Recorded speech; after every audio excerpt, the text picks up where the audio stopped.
Bonjour et bienvenue dans l'édition du 21 juillet de La Chapelle Info.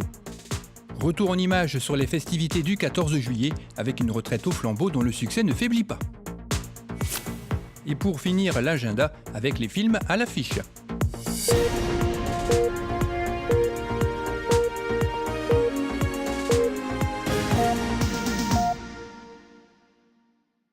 Les festivités du 14 juillet ont débuté comme à leur habitude le 13 au soir au complexe sportif avec un bal animé par Dominique Dilly et son groupe. Au programme, un répertoire pour tous les goûts couvrant toutes les époques, notamment les années 80 qui rencontrent toujours beaucoup de succès.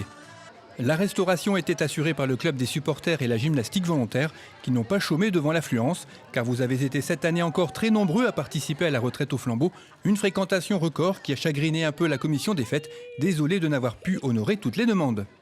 Le feu d'artifice a été confié cette année à la société Hamza, qui a émerveillé durant 20 minutes petits et grands, ainsi que quelques membres du club photo chapellois qui en ont profité pour réaliser un exercice pratique.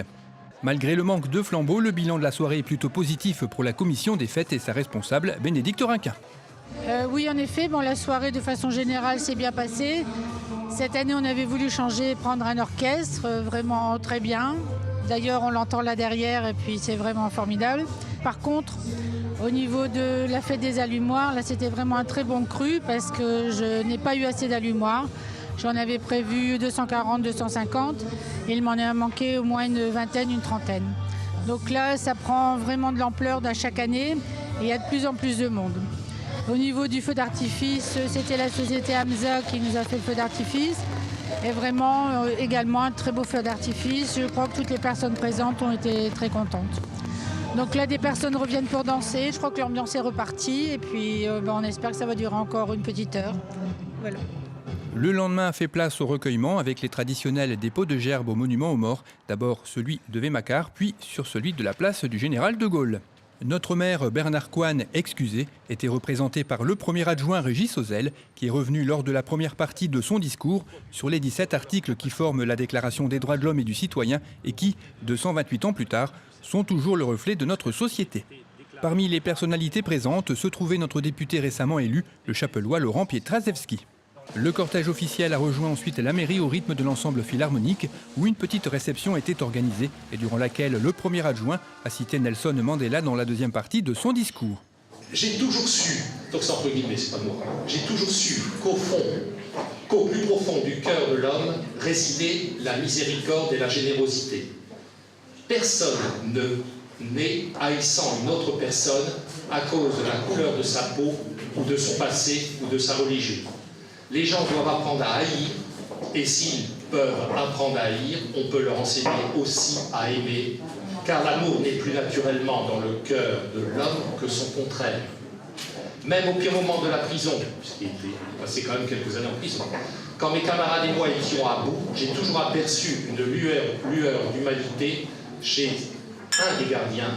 Pendant une seconde peut-être, cela suffisait à me rassurer et à me permettre de continuer. La bonté de l'homme est une flamme qu'on peut cacher, mais qu'on ne peut jamais éteindre. Un homme qui prive un autre homme de sa liberté est prisonnier de la haine. Il est enfermé derrière les barreaux des préjugés et de l'étroitesse d'esprit. Je ne suis pas vraiment libre si je prive quelqu'un d'autre de sa liberté, tout comme je ne suis pas libre si l'on me prive de ma liberté. L'opprimé et l'oppresseur sont tous deux dépossédés de leur humanité. Quand j'ai franchi les portes de la prison, telle était ma mission, libérer à la fois l'opprimé et l'oppresseur. Certains disent que ce but est atteint, mais je sais que ce n'est pas le cas. La vérité, c'est que nous ne sommes pas encore libres. Nous avons seulement atteint la liberté d'être libres, le droit de ne pas être opprimé. Nous n'avons pas encore fait le dernier pas de notre voyage, nous n'avons fait que le premier sur une route plus longue et difficile. Car être libre, ce n'est pas seulement se débarrasser de ses chaînes, c'est vivre d'une façon qui respecte et renforce la liberté des autres. La véritable épreuve pour notre attachement à la liberté vient de commencer.